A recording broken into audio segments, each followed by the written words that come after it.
we're going to bring Daniel up. Now, we met Daniel, we're going to talk about that. Thanks, Daniel, on it. Very experienced investor. We met about, 7 years ago or something like that? We'll talk about that. in 2017 in Long Beach. See, remembers that? Yeah, with Rich, right? I think Rich had just started at that time. Okay, let Rich tell the story real quick.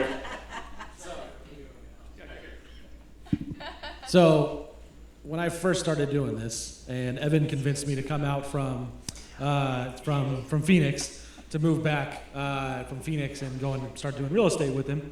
One of the first things we did, we had just gotten a property under contract in Long Beach. No, it was in LA, 90001 off South Central and 73rd Street. Yeah, so 73rd Street. So we got this property under contract that Evan had been working on for a while, and we go to this meeting, and it's the LA Phoebe meeting, the For Investors by Investors meetup that honestly is what kind of inspired doing the quarterly thing when we went back to the Mission Inn to try building.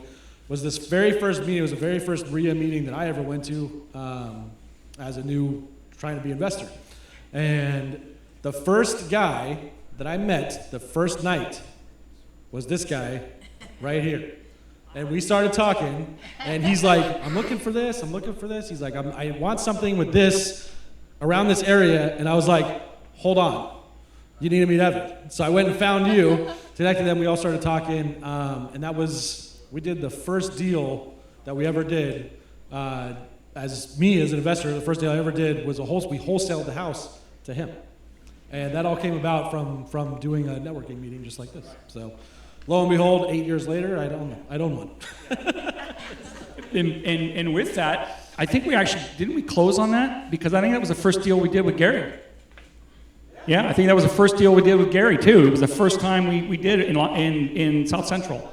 It was like $330,000 and all that. It was the first deal. Get a picture, all four. Yeah, we'll have to do that because we did a deal together. Yeah, here, go ahead. Yeah. 7 years later. So, I'm glad Rich said that and kind of remember and you remember the address and everything. Jeez. I think I do. It's 1235. Yeah, we'll have to talk about that.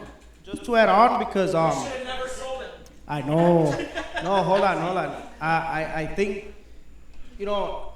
by the way, I didn't come here to endorse anybody, but I think they're great people, and I'm gonna tell you why. Because I was barely getting into real estate. I have a long time. And I actually wanted to buy it under an FHA loan. I don't know if you remember that. I do. So he gave me the chance to do it. And I told my lender, a traditional financier, FHA, and since you guys did a double escrow, she says, wait a minute, what about the 90-day rule? I said, I told you guys about this. I didn't know about the 90-day rule of FHA, that if you buy a property with an FHA loan, you cannot resell it within 3 months or 90 days. And they gave me the opportunity. He sounded a little disappointed, but he told me, you know what, I'm going to give you a few more weeks to figure it out. And I appreciate that because you did give me the chance to buy it under FHA. So then I asked the lender, I could buy it under the conventional. I have my 3.5. And she said, no, this is multifamily. You need at least 15%. And I don't know how much was that at that time, like $70,000. I didn't have it. And I wanted to cry because I wanted to get that property. And I had put the laminate flooring to pass the lender conditions, the appraisal. So I had everything into the last. Two houses on one lot. It was two houses on one lot, and I think that was probably like about $160,000 deal, wholesale deal, I believe it was. I don't know if you had hidden fees, and then no. What I mean, hold on. Like hidden fees that don't show in title, like probate, like for instance, I don't know how much money he invested or if he gave cash for keys. That's what I meant. I think we made like 30 or 40 grand on that deal or something. That was about it, but still. Yeah. What's the house worth today? Those houses? At that time, I added 20 on top. Maybe we made 60 on that or something. Anyways, he saw so. That sounds better. He bought it. The guy bought it and he relisted it like. Gary gave me the money. Otherwise, I wouldn't have bought it. Did they have an option to buy it at that price? Yeah. So then the investor came and bought it for $550. Bought it, I think $360, and then sold it for $550, $560. Right now that house. Yeah. Right now that house is probably worth like $775, $800.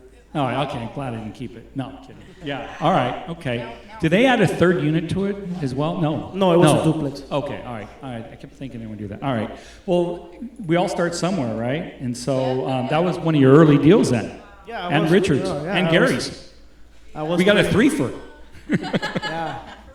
But again, I appreciated that, you know, you gave me the chance to try to buy it under FHA. Yeah, I do remember that. I actually remember that call. I think I did get off the phone and cry. My therapist said I'm better now. Not cry, you were mad. Because we had needed, like you had to do, if I remember correctly, you had to, which technically you're not supposed to do, but you would start doing some work to it to clear it. Yeah. And then at the last minute, you were like, we can't do this loan, and you're like, but I already put a ton of money. Like, you already But he scrambled. He could have said, guys, I'm out. Too bad. He scrambled and still made our sale happen by bringing someone else in. He ran around and took care of it and made sure we still closed in a few weeks. It worked out. Oh yeah, at that time, once I kind of like just set my mind that I couldn't get it, because at that time I wasn't good at raising money, and I just didn't. I think 15 was like 16. Okay. Like, oh, Because you were new. You just yeah. weren't.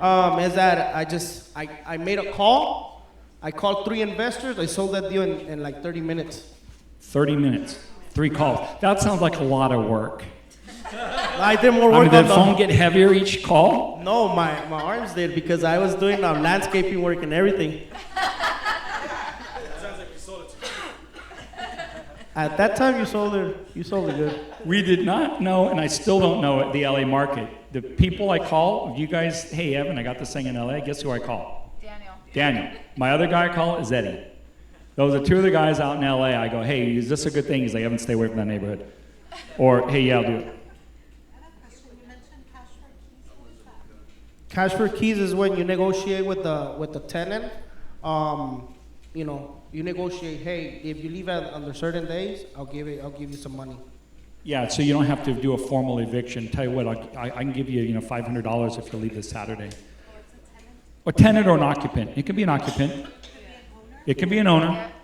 Yeah, it can be anyone in the house, a vagrant, a homeless guy. It doesn't. Anyone in the house that you don't want to go through the full process to legally evict them, you can offer them money for keys. And people, I paid $50. I paid a couple thousand, and I've known people paying $15,000 or $15,000, $20,000 to get someone out.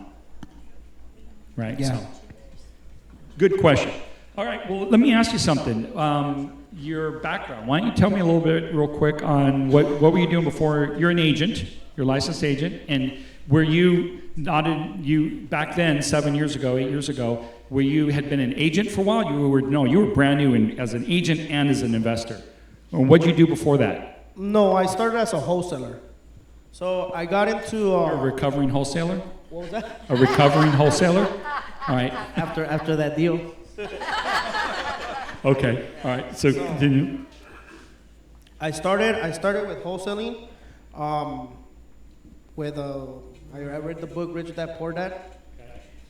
It was on a flight from I think Italy here, and I sat next to a principal, and I was coming from a educational background in music, and she's the one that told me that her dad had like multi-family.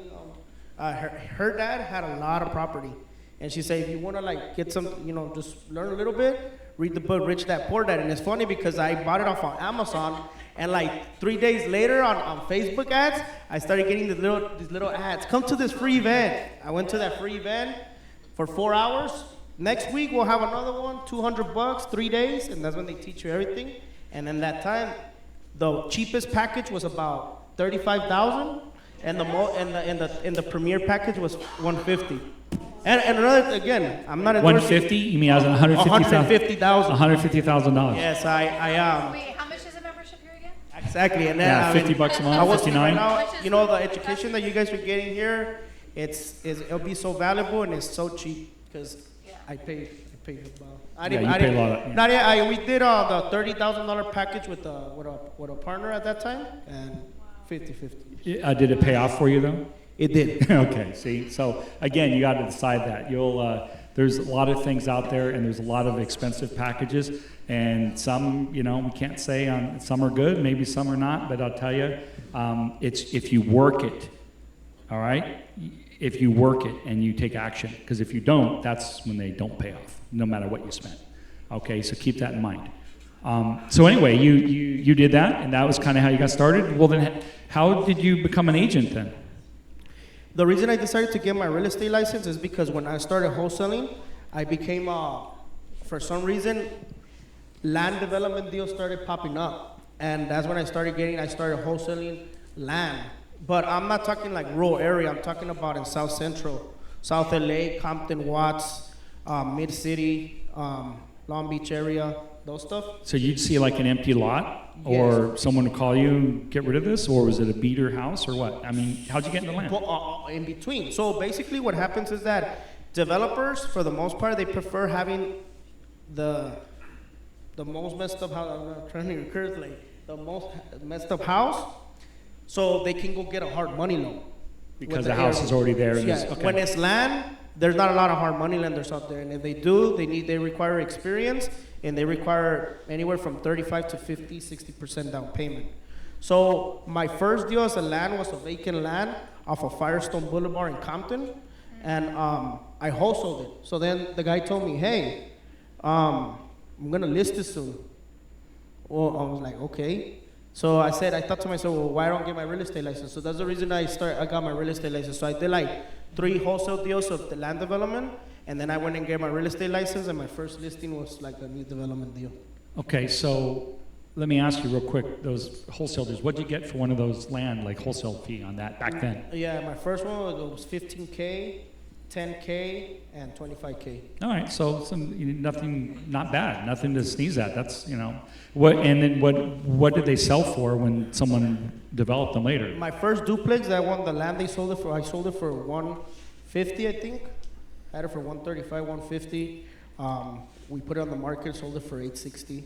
Then 860. So as an agent, then you got a pretty decent commission. Yeah. Yeah. So you made money on both sides, basically. Yeah. I think my best one on the real estate commission side was wholesale property in Hollywood, and 1.1 was a purchase, and then when they build it, I put it on the market for 3.2, and it sold for like 3.2 like in less than 30 days. 3.2 million. Look at it. Cash. Right, cash. Listen, guys. I have a way that I do things, and Jim has a way he does things. We all kind of start working into things that are comfortable and work for us. And sometimes you'll hear someone say, I want to be an agent, and some of the other mentors, some of the other people will go, why? Why do you want to be an agent? Or why do you want this? Or why, you know. One, I don't need to be an agent. Angela's an agent. She's my wife, and we can work that. It works well for us, and I do recommend that. But if you're not an agent, look at what he's able to do, and look at the benefits of that. Anytime you want to refer an agent, you can go, yeah, I'll refer an agent, switch your hat. Hey, I'm an agent. Think about it. There's all the extra leads you can get. And I know another gal that was a wholesaler. She was, you guys know Gina? Yeah, you know, she was a wholesaler occasionally. She was doing deals with Mick. And she just kept going, I keep having these other side things I could pick up. She became an agent. Then she hired a VA, just recently became an agent, had him go through all the listings, expired listings, and she's gotten a couple leads, and she's made like some pretty decent money in like 8 months. And I'm like, how much time you got in that? And she's like, a couple hours. It's crazy. So again, don't let even us sometimes say, yeah, well, I wouldn't be an agent. Doesn't mean you shouldn't. Okay, understand what you're getting into though, okay? It changes things if you're doing a lot of wholesaling. You've got to decide what that means to you. I just had to add that. You want to add anything to that? I'm in no rush. So you started doing that because you realized there was money you were leaving on the table. Yes, and then like friends and family, they didn't know what wholesaling was. And they're like, hey, I want to buy a house. And when I didn't have my license, that was another reason I had like 3 or 4 people that I knew that bought houses. Right. And that goes along with what you do. Yeah, and then again, like I was more excited about new development because out there's just so much new development, and the ARV on those, or the retail value, it's a lot of money. Yeah, it's a lot higher. How many know the LA market's a lot higher than our local, right? Right? Okay. All right, and again, as a rule, I won't flip in that area. I just don't. I'd wholesale someone like him or someone that wants to do it, but because of all the rules and regulations, and we'll talk about that a little bit. So, okay, so I think you kind of answered that. So you started doing that, and let me ask you, how many deals are you doing versus just being an agent? I mean, are you still like a traditional agent on the side, or you're really doing most of your own deals, occasionally family and friends? Yeah, I'm more of a full-time rehabber and developer. Like right now we have 4 properties and I have 8 units, new construction. And we just bought 2 vacant lots in the city of Wilmington for $820 owner financing. And we're You got owner financing, sorry, I heard that, of 2 lots for $820,000? Okay, keep going. 20% down. We paid 10 months up front to the seller, and right now we're working on the plans to build 8 units total, but since there's 2 separate lots, it's going to be a duplex plus 2 ADUs, duplex plus 2 ADUs. So a duplex and this is me, I'm not sure how much they're interested, who want to know why would you build 2 duplexes, a duplex and 2 ADUs versus just a 4-plex? What's the difference? Okay, great. LA City, I don't know if anybody is in the LA market, there's something that's called CMAS. And CMAS is like the code. So here in Riverside, you may have R1, R2, R3, R4. Over there, you have different type of zonings. This property is a zoning that's called LARD2 with a Q condition. And the Q condition a Q condition is set a specific plan. They want a certain thing there. Yes, the yes. city has this master plan thing they want done there. Kind of, no? Yes, stupid stuff, you know? Yeah, like, so the Q condition states that if we build 3 or more units, it'll trigger that Q condition. So we'll classify them as 2 ADUs to avoid the Q condition. And then what happens with that Q condition if it got applied? Is it more taxes or fees, or is it you just can't do it, or what? No, because what happens is that in the Q condition is too many regulations, and the biggest one is that you need 2 covered parking per On the unit. multi-units. Per unit. And the ones that I have on 59, Right. they don't require that. Then there's laws that are called AB 2097 exemption. Long story short, because there's so many conditions, is to avoid the parking. Because it's to avoid. Because with ADUs, you don't have to have the parking Exactly. requirements. Exactly. Everyone understand that? So if you build a 4-unit or 2 duplexes, there's going to be parking requirements. But if you have a house and you add a couple ADUs, they don't make you have off-street parking for the ADUs like they do on the multi-unit. Right? Did I got that right? Correct, yeah. Okay, I'm learning too here, guys. This is, like I said, this is why I want to bring in an expert like Daniel, because a lot of times, you hear from Jim, me, Rich, some of the others, we're not doing these in this market, and then we're not doing many of them, we've only done a couple. And so we want you to see that, because there's a huge opportunity out there. We've wholesaled some stuff, worked together on burnouts. I get a burnout in that area. I call this guy, hey, you got a buyer, you got to do this, I made an offer recently on a property, and I called him about it, is working with my buddy Junior. He goes, Evan, you're making an offer on that property? He goes, call me back, I have concerns about that property. And I called him back, I think the next day, and I go, can you tell me your concerns? Because I'm going to listen, okay? Rich and I talk about, oh yeah, we know stuff, and we know this, and we think look, crap happens, So, again, use your allies. Talking about wholesaling, I mean, one of the reasons I remember, we did a deal, I think, like 8 months ago with Lamona. You remember Lamona? Oh, was it more than 8 months ago? Yeah, something like, was that the burn down? The burnout with the LA County tractor Yeah, on yeah, it or right there. whatever? Yeah, They were yeah, like, yeah. did we get this too? So at that time, that was when the market had turned. Remember the interest rates, and we couldn't sell 2 properties that we had on the market, and I really wanted. Again, they gave me opportunities, huh? You gave me the time to do it and to buy it, and we ended up wholesaling. Can we disclose numbers? Yeah. I think that was 35,000. Yeah. We split 3 ways. Basically, a kid that I was talking about, Junior, he was finding this and he didn't know what to do, and it basically was a house burned down, and there was a husband and wife, and then Her brother was alive, but he was in a home. The house burned down, and they got their $300,000 or $500,000 insurance policy. And what happened with it is the insurance adjuster got the check and ran off with the money. Yeah, so now, and this woman was suffering from diabetes, had just had her legs amputated, living in an apartment, about to be evicted. And so we were like, we can help. And on that deal, just to give you an idea, we were talking, and Junior was getting nowhere. He puts me on the phone. I'm talking to her over a couple times. We're getting nowhere. And then I told her, I made a comment, because I knew I was just throwing it out. I made a comment about our cabin in the mountains.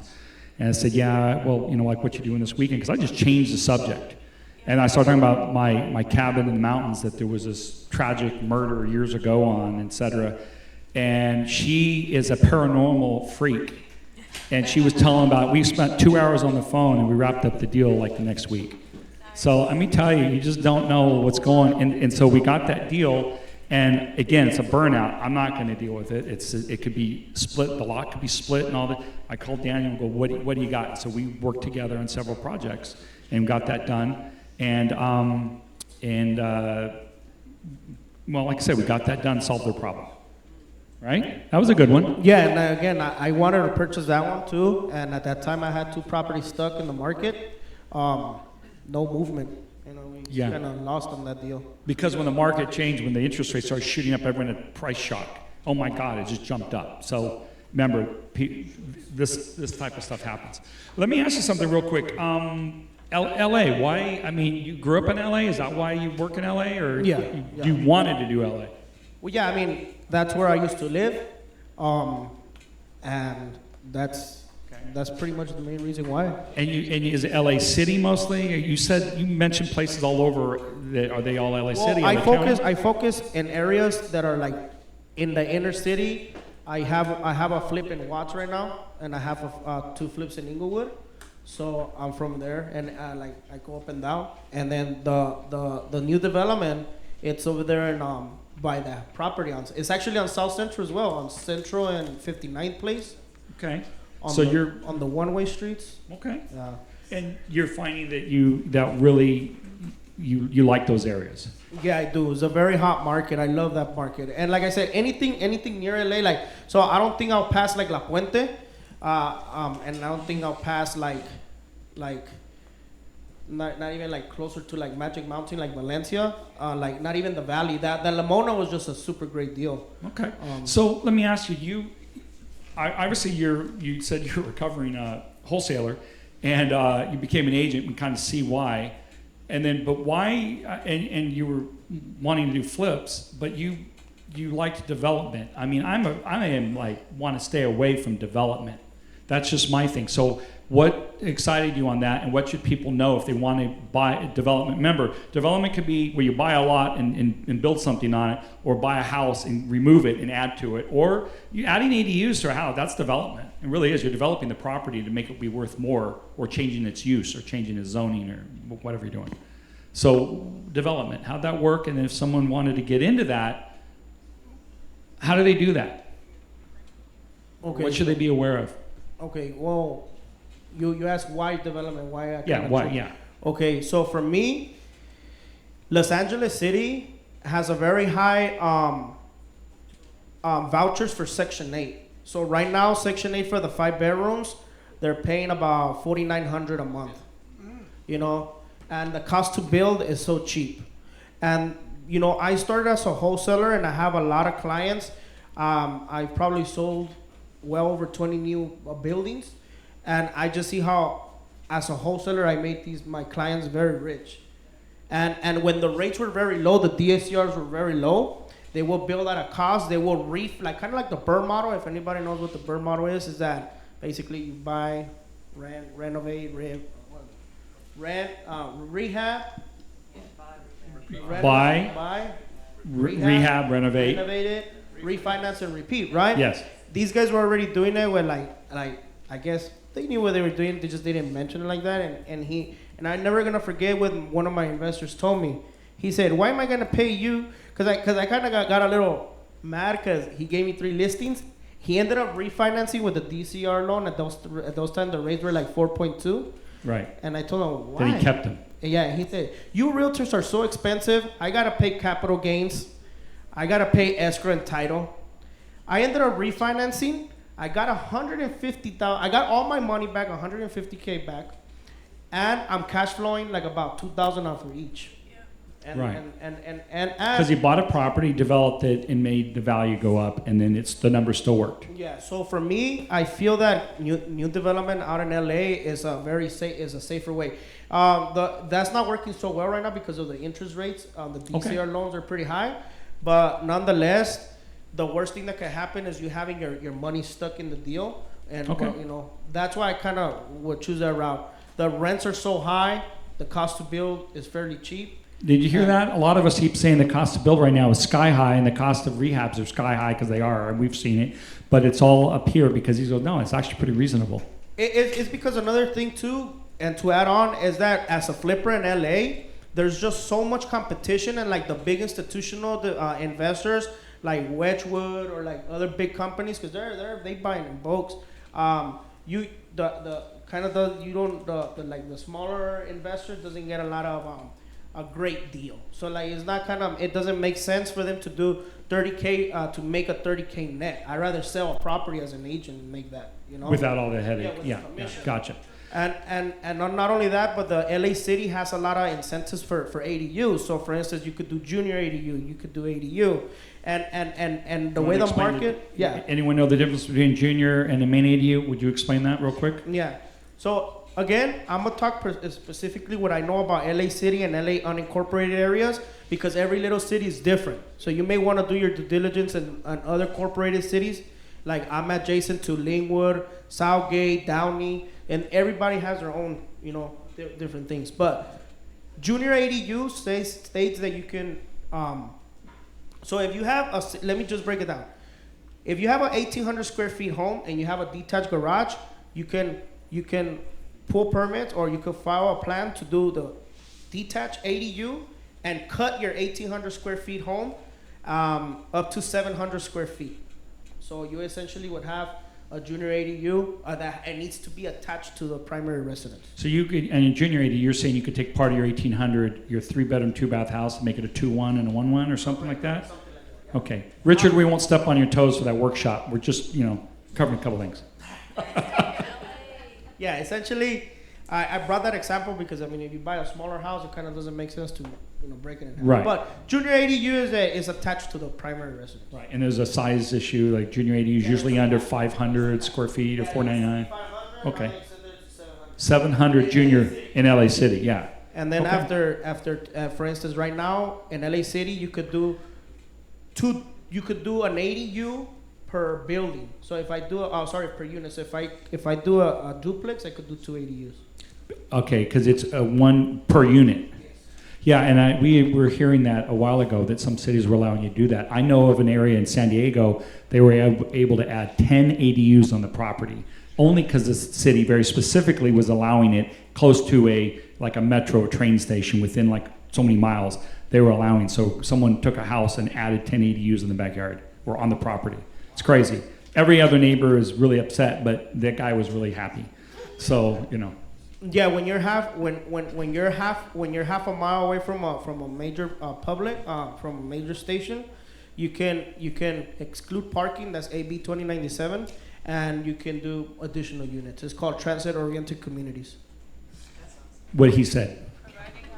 Yeah, so understand that a lot of those of you guys that are building ADUs now or looking into it, like a friend of ours, a buyer of ours, a good friend, he specifically, I've sold him houses. Angela's done business with him. Richard has too. Where I refer to him as my ADU guy. He adds ADUs on every property. He looks for the ones on the corner. He looks for the way to add, and so he develops his property to maximize cash flow. And then he tries to rent it out, all the units from one particular family, or whether they're cousins, so they all do that. He tends to do that. And so he's developing, so he's willing to pay a little bit more to buy the property from us because he knows he's going to put a lot of value into it. He just now doesn't want to buy a property with someone occupied, so he wants to arrange the cash for keys before we actually close because of the insane rules in California related to that. So anyway, So you kind of did that. So what do you look for? Like when do you? I drive by, I see a lot, and I might see a bunch of houses and go, okay, I can build a house there.